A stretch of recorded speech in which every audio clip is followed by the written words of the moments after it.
Yo, Welcome to yo. Daddy Porter's double coverage with Daddy Porter, myself, and Matt Clarke. Hello, Bear everybody. down rips. What's going on, Matt? We had a very exciting Super Bowl we have to talk about, right? Exciting. Mm, Could have been. It could have been a lot better if there was like a good team against the Seahawks. mm, mm.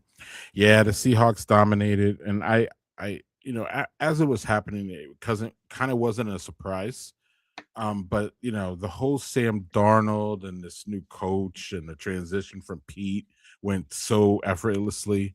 You have to give it up for the GM here. And what are your other takes on Seattle as a club and being a surprising? I don't even think Seattle fans thought this was going to happen at the start of the year. So, where are you at with the whole reaction to, what happened?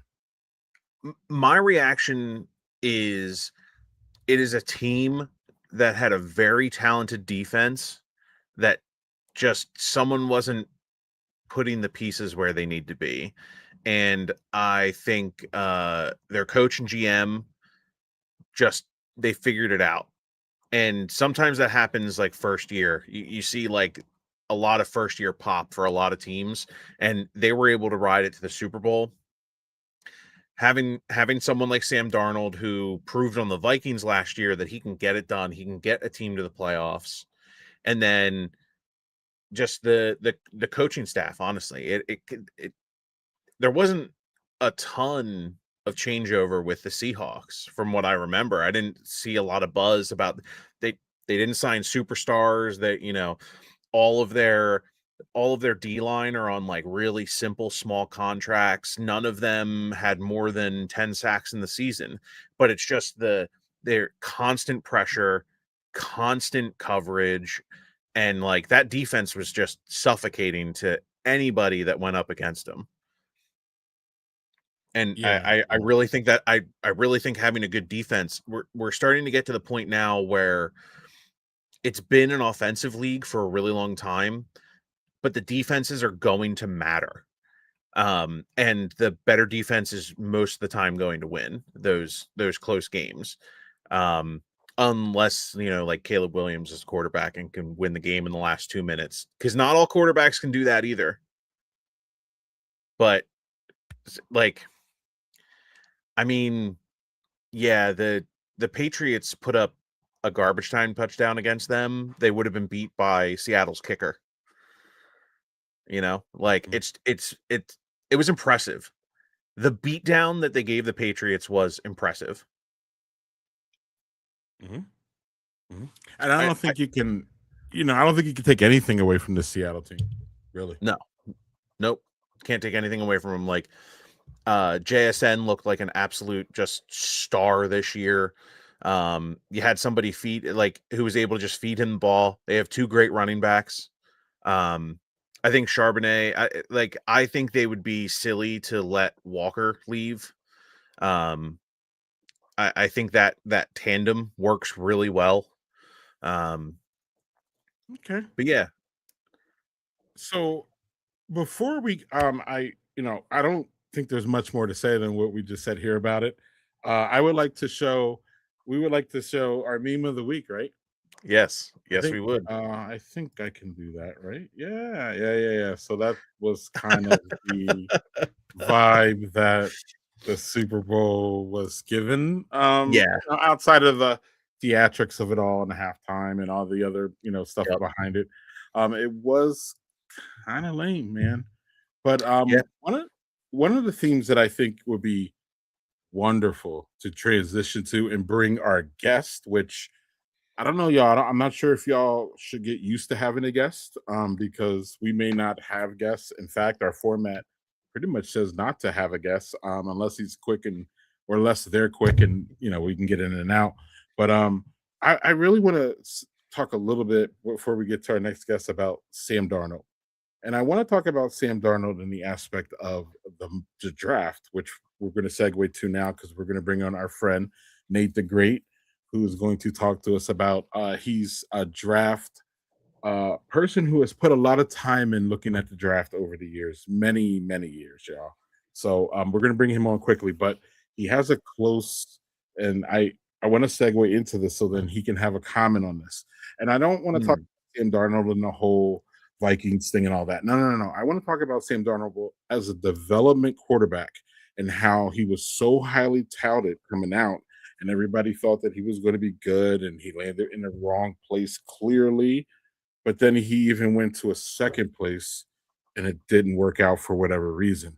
And I wanted to segue and talk to y'all a little bit about, how long are we giving quarterbacks? And are we giving them enough time to develop, or do we want everybody to be Jaden, excuse my language, fucking Daniels in his fucking rookie year? And if he doesn't pop like that, then all of a sudden we have problems. Remember, Caleb Williams' first year was very rocky, y'all, very rocky. And coming into the second year, it was like 20 or 40% of Bears Nation was like, get rid of this dude. What are we doing? Why did we pick Jaden yeah. Daniels? So we move too quick on quarterbacks, is what I'm saying. And I think it's kind of clear with Sam Darnold. I think it's kind of clear with Baker, even though Baker kind of was a little messy on his way out, if that makes sense. Whereas Sam Darnold was just like, you know, you're not good enough for us. You know what I mean? Out of Yeah. Minnesota, a little nuanced, and we'll get Nate's opinion on that if he wants to. But I kind of want to just jump off on that, Matt, if you don't mind, and then we'll get Nate up here real quick. Yeah. If you want to say anything about that, or if you just want to get Nate on, this is a little bit. No. I mean, like, I think people give up on quarterbacks very quickly. Um, I think Sam Darnold showed what he could be when he had his little stop in Carolina, actually. He Okay. showed as a Okay. serviceable backup Okay. there. And then obviously he had his Vikings season and he just won a Super Bowl. So like I think people are really too quick to excuse me, move off of quarterbacks, like especially when it's just they're not performing, but you have to look at the team around them too. Like there's plenty of quarterbacks that have been on a bad team and then go and their development is broken. I think it has a lot to do with like what's up here for a quarterback, because like Sam Darnold went from the absolutely flailing Jets to the Carolina Panthers, who aren't contenders either. He finally gets a shot for like with a well put together team in the Vikings and shines like that kind of stuff. Not every quarterback gets that same amount of opportunity. Mm-hmm. Mm-hmm. Mm-hmm. All right. And with that, further ado, uh, you have some words before we bring on our friend? No, not at all. All right. Well, without further ado, we'll bring on our friend for a bunch of years, a draft scholar, I'll call him. I like that. I don't know if I Is would it call great? me a Well, draft I said scholar, it. Greg. I owned it. No one else did. No one else did. So thanks for joining us, Nate. You're going to be here a couple episodes here. Matt, maybe y'all talk about that. I'm going to Yeah. go and listen to y'all, and I'll be back at the end here. I'll let y'all go and wrap it up here. But thanks, Nate, for coming on, buddy. Yep. Yeah, I'm gonna put a couple of cents on the Sam Darnold thing, because I think you forgot about one stop, and that was the 49ers. And from Yeah. what just being a Vikings fan, hearing about what he went through on the 49ers, where he could see like Brock Purdy, like you didn't have to do everything. Like you could just be a game manager and you could win games and you could get really far. And just from the people that I follow have said that that really resonated with him and was a big part of probably how he got to Seattle and did what he did. Yeah. And that's one stop that I think you missed there, that I think is very looked over, because I mean we all know Kyle Shanahan and what he does with quarterbacks. It's very true. So Not yeah. named Trey Lance, but yes. So yeah. So my question is what is it about Kevin O'Connell's coaching staff that can produce MVP level quarterbacks for other teams. I don't know, Matt. I mean, we were looking at Daniel Jones this offseason. I mean, Yeah, during the earlier this season in Daniel Jones's development and what he was doing with the Colts until he got injured. And I don't know. it's wild. Yeah, It's but wild. I mean, we're gonna find out this year. I think if he's either gonna sink or swim this year. Yeah, it's very true. It's very reminiscent to me of the Justin Fields when they brought in Andy Dalton and like or not no sorry, not Justin Fields, Trubisky. Where Mhm. Trubisky had like those 2 weird years, and then they were like, well, we're gonna bring in Nick Foles and we're gonna bring in like Mhm. and then it's like, man, Yeah, Trubisky I never think. got another shot. Yeah, and I mean, when Darnold left, there were a lot of people that were saying like, you could have just franchised him. He would have just been on the franchise tag this year, and he could have done that for you. But there's also the other side of that where he would always have the kid in waiting behind him, Yep. and the fans. The moment, I mean, even during like 2 seasons ago when Darnold was with the Vikings, there was the Jacksonville game where he absolutely imploded in that game, and they just got lucky that Jacksonville did Jacksonville things, Yes. and they were able to come back. But everybody was saying if McCarthy wasn't injured, that would have been the game that they probably would have dropped the curtain on him and Yeah. thrown the kid out there. So it's what could have been, I guess, as a Vikings fan. Like, I really like Darnold. He was a really good human being. He was a really good person. Everybody served up the here, stick it to your old team, and he never took it ever. Like, Yep. During no interviews did he say that he's like, oh, these guys that I used to play with, like, yeah, he never did it with the Jets. He never did it with the Panthers or the Vikings. So You have high to respect class. that, especially with how Yes. cutthroat the NFL seems to be with just cut and loose talent all the time. And you're given every single opportunity to throw people under the bus. And yeah, you got a fan already. Yeah, Jeez. that's my buddy. That's my buddy Brent. There you go. There you go. What's up, Brent? He's a Raiders fan, unfortunately for him. Oh, man. Hey, it's exciting times. Like, man, drafting a quarterback Yes. first overall is fun. Which I think is a good segue. Yeah. So, what we're gonna do is we're gonna have 3 mock drafts. So we're gonna get you one now, one after the combine and after free agency, and then one right before the draft for the next couple of episodes. So we can start hopping in. I'll go through mine quick. And then we can go through yours. When I was doing a little cross comparison earlier, the only thing different in ours is basically 9 and 10, I believe. So so here's my mock draft.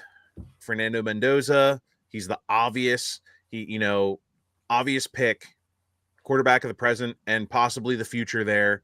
Heisman winner. I think he's going to bring a lot of stability to the Raiders, even as a rookie. I think he has a very high floor, personally. Mm-hmm. And then the Jets, Arvil Reese has just he seems like he can be like just an absolute stud for them. He could be their green dot guy. That's just going to be in the middle, be a leader on the defense. And since they completely gutted their defense, I think it buffs up like a desperate need for them. Arizona, I have them going with I'm terrible with names. Malgoa. I'm gonna go Malgoa. I think that's right. But yeah, they're gonna need to protect whoever is going to be the quarterback in Arizona. It seems like Kyler's on his way out. But whoever's going to be the quarterback, even if they keep Brissett, who played better than Kyler this year, they're going to need someone to protect him. Ruben Bain, he's going to be the first edge off the board here. Their defense struggled a little bit, and I think bolstering the line will help just keep them in games more. I have the Jets taking Fano now, or not the Jets, sorry. I have the Giants taking Spencer Fano. They did have a top 10 line, but they need someone to start coming up because both of their tackles are kind of aging out here a little bit. So then here I have Carnell Tate going to the Browns. He'll be a good complement to the Sanders and Judy tandem. And I could also actually see them going edge to either replace Garrett if he's traded or just add youth to the line opposite Garrett. David Bailey going to Washington. Washington needs a lot of stuff. But yeah, edge or tackle for the trenches. And then I think relieving Kamara or Kendre Miller, who's often injured. His biggest problem is health. Putting someone in there like Jeremiah Love really is just going to help the running game overall, and I think it's going to give a really good baseline for Slough going forward. Jordan Tyson to the Chiefs. It's kind of a joke. I said they needed a good wide receiver that doesn't have a speeding addiction. But I could really see him doing some positive damage for the Chiefs there. And then Caleb Downs to round out the top 10. With Trey Hendrickson leaving free agency, they have to find another elite talent to waste on the defense, and that's probably going to fall to Downs there. And then, so Nate, you are a Vikings fan. Greg is a Browns fan, and I'm a Bears fan. So I finished him out. I have the Vikings taking Lone. I could see them taking a corner here, but protecting JJ or whoever they draft, or if they bring somebody in free agency, it should be a priority, especially with now 2 injuries that kind of took JJ McCarthy out. I don't think even with paying somebody, I don't think it's a bad idea to just bring in some youth to the line, even if he's going to end up being someone that's like a little more developmental. I think it can boost there. When I was in the mock simulator, there was a lot of trade offers for the Browns 24th pick. I can see them taking Sadiq to complement Fannin Jr., especially with David Njoku likely walking in free agency. And I could also see, just because of the Jimmy Haslam nonsense, them possibly taking Ty Simpson here if for some reason the new coaching staff doesn't like Sanders, or if Haslam just wants to be in it more. And for the Bears, I have them taking Akeem Mesidor. It is a reach, which I'm aware of. I could see them trading down to try to get more picks as well. But I do think he's probably, I say D-line here, but that's not true. I think he's the best edge in that range. And he stood out all season. And then in the national game, put up some nice numbers too.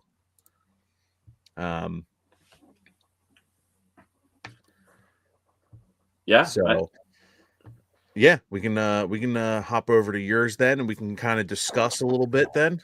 Yeah, sounds good. Yeah, All right. like you said, we kind of have a lot of similar thought processes here on how we think this might shake out before we kind of know what happens in free agency or free agency, combine, I mean, those things kind of dictate a lot of what happens in the on draft day. We know that people can move up with a fast 40, or people can make some crazy move for a quarterback in free agency. I think Fernando Mendoza going number 1 of the Raiders, I think they might as well just announce the pick at this point.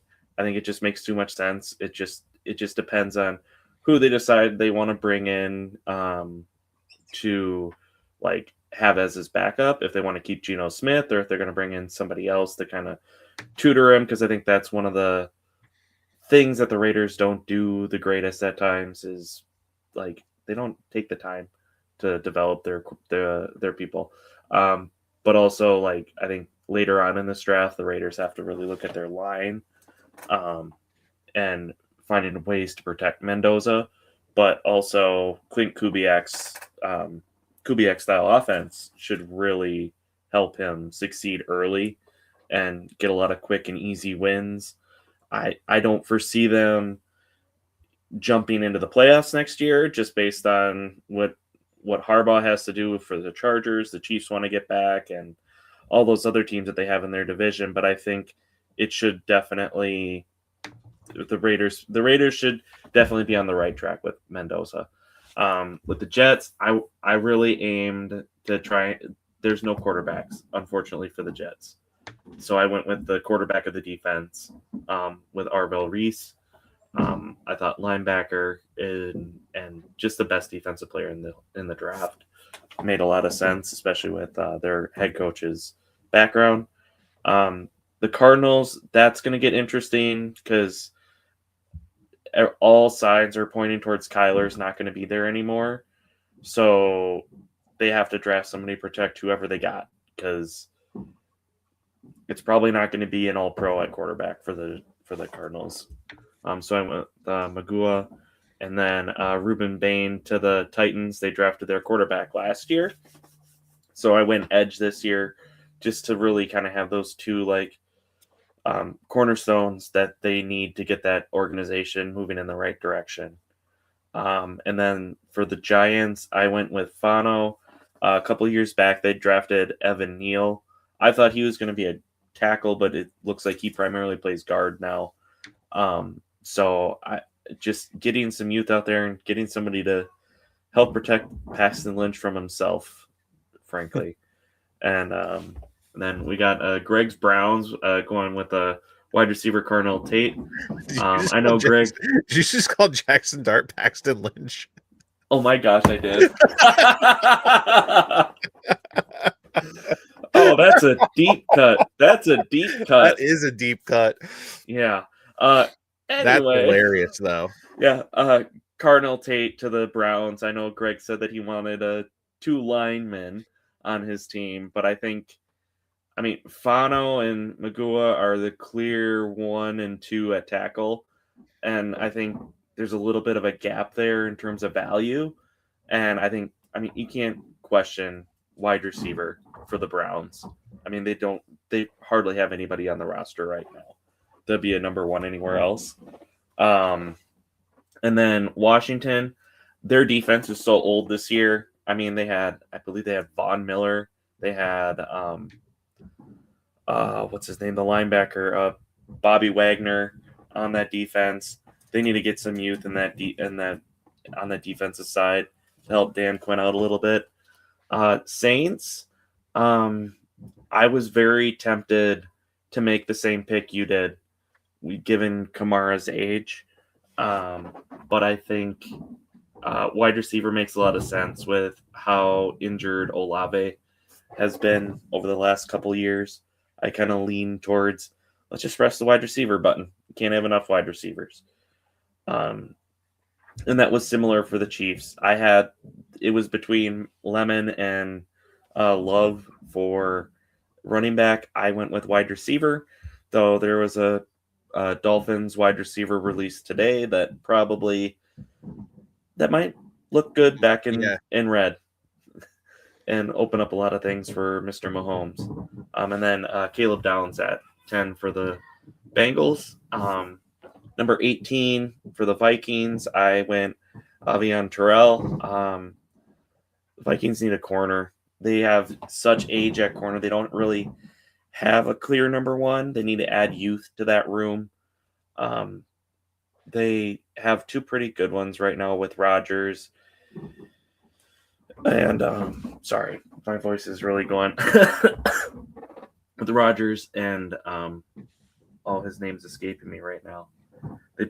He was a free agent last year. But that's kind of the point, right? Yeah, exactly. Yeah. He in their other corners more of a slot, and he can kind of move towards each. I think Terrell would be more of an outside, and that would allow the other guy to kind of move around a little bit. And then Browns, I went with the other Utah tackle in this draft, just to get them alignment. I mean, they like Greg was saying, they can't protect anybody back there. They need to give Shedeur more than 2 seconds to throw the ball.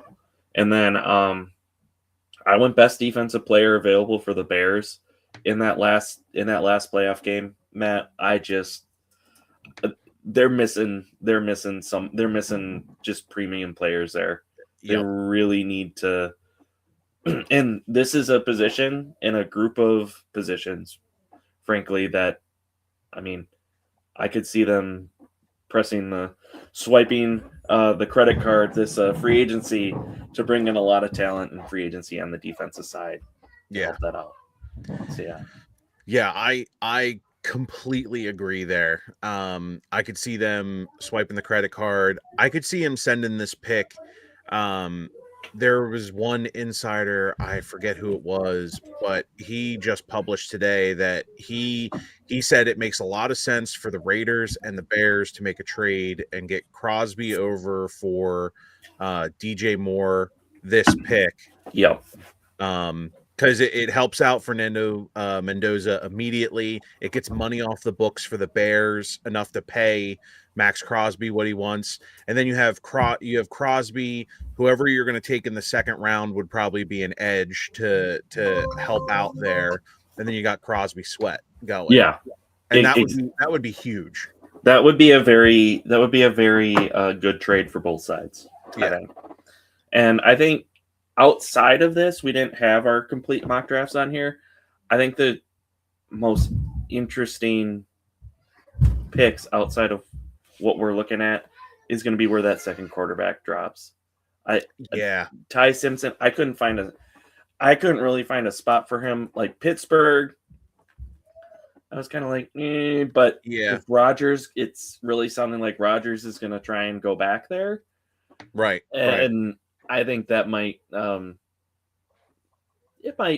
ruffle a little bit of feathers, and we know Mr. Rogers tends to not like his feathers ruffled, if you catch my drift. Yes, it's very true. Very but true. I think the Rams having 2 picks, like since Rams have 2 picks, if they don't take a quarterback, I don't think they're gonna take I think this is a very bad draft if you're going into it without your number one single color. You're in a lot of trouble. Yep. I completely agree. I will say now, I am a Penn State fan, and I do think someone's going to get an absolute steal with Drew Aller. Because he's not projected in the first 4 rounds now. Right. I keep seeing him going in the 5th round. And I think that kid has just he does crumble. He does sometimes crumble under some pressure, but that's the kind of stuff that you can learn from. He makes some throws that are just absolutely ridiculous. Mm-hmm. He likes to run. He's I don't want to say he's like Josh Allen 2.0, but he has that kind of he's a big dude. This is his season ended because of injury, but I think that's one of his first injuries that he's had. And the kid can sling it. They never put a good wide receiver core around him. And Tyler Warren was in the conversation for the Heisman when Drew Aller was feeding him last year. So I think quarterback is just it's not the draft for a quarterback, which isn't always fun. You end up with a ESPN commentator trying to push a quarterback into the first round that ended up going. And where does Shedeur go? The 5th? I think 5th round. Yeah. So it'll be interesting. And so Nate, the reason that I wanted you on here is because shout out to our NFL shit talking group, but we always have really, really awesome conversations about draft coverage. So like that's why I was like, Nate is the perfect person. You can ask Greg. Greg, if you want to come back in here and back me up on here. The first thing that I thought of when we were talking about the draft was I was like, oh, I gotta ask Nate. Like, I gotta see if Nate would like help out and do this. It wasn't it, Greg? It was like we started talking about the draft coverage, and I was like, oh, we gotta get Nate in. Well, and here's the funny thing about the draft. The draft is the whole reason that I got to know Greg Washington, because I got into the draft in high school. So like back in like 07, like 06, like I was really into it. And then throughout college, I ended up running a draft website. Just to kick just to have fun and just look at stuff.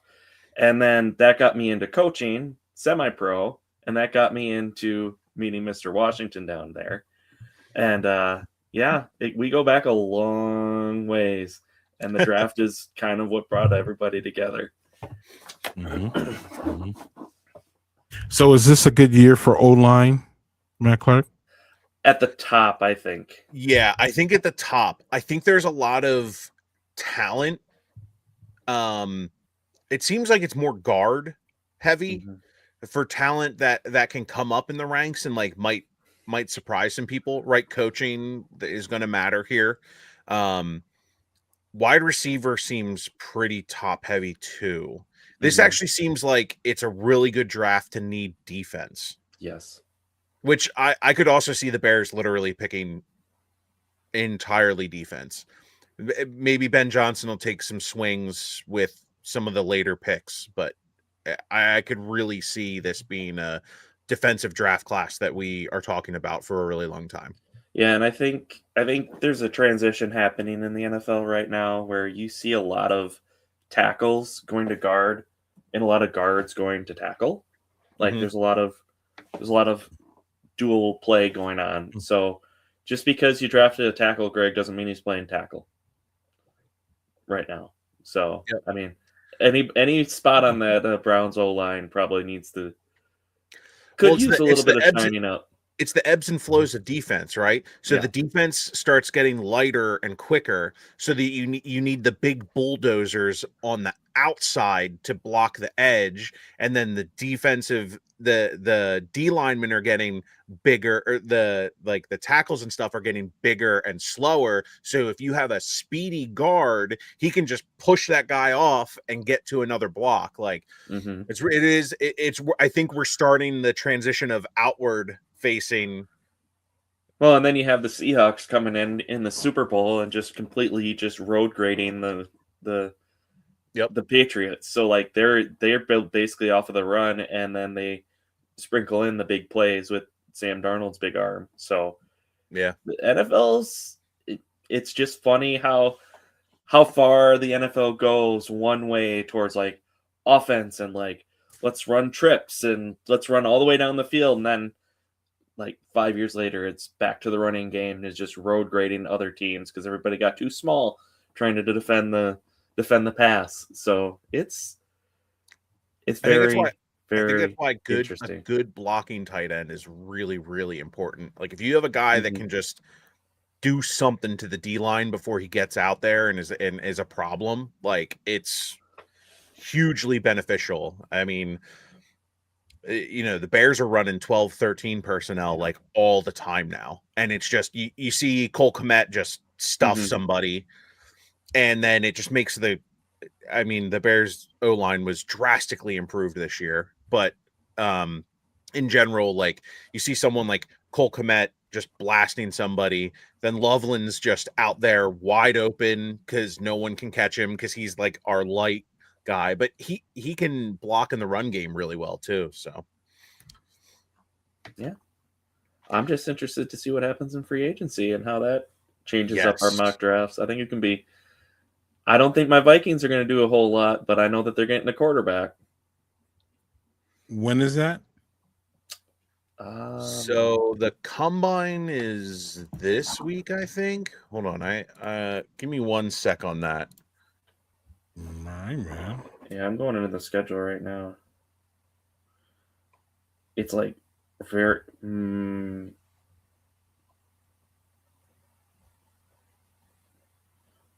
Combine February 17th to March 3rd is the window to use franchise tags. So that starts this week. I don't think that you're going to see a lot of franchise tags used right away. That's usually something last minute that happens. Combine is February 23rd to March 2nd.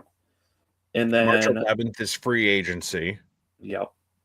I think So the March tampering 9th, window is what, a day before or 2 days before now? Yeah, March 9th at noon, noon and 30 seconds, you'll probably see the first ones drop. Yeah. Because everybody's trying to get their guys press release out there real quick. Yep. And then April 23rd is our draft. Yep.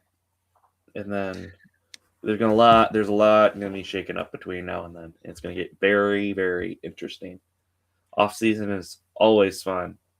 I'm hoping our mocks are completely different.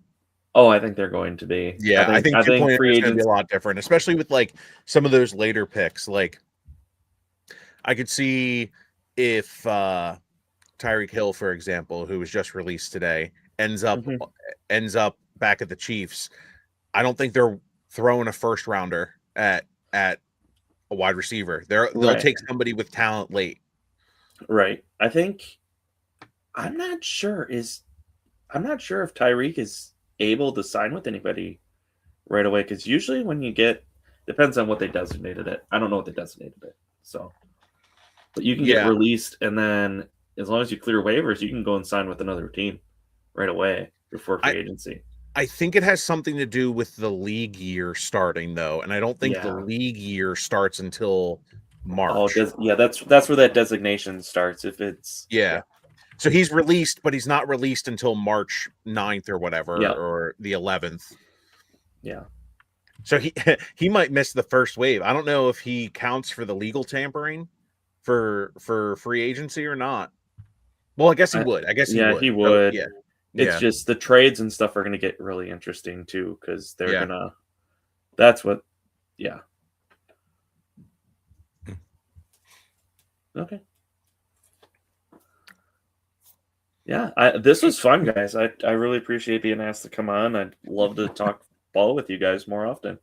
Yeah, absolutely. Like it's awesome to have you here, man. Like it's cool. As soon as we had mentioned draft coverage in general, but so I gotta we can hold talk on, about Matt. When's the next time we'll see Nate? We will see Nate on the 30th. March 30th will be our next mock 2.0 draft. All right. And what are we expecting on that day? That is going to be our updated mock 2.0, as well as So the top 10 and a couple other ones in the first round, or the whole first round?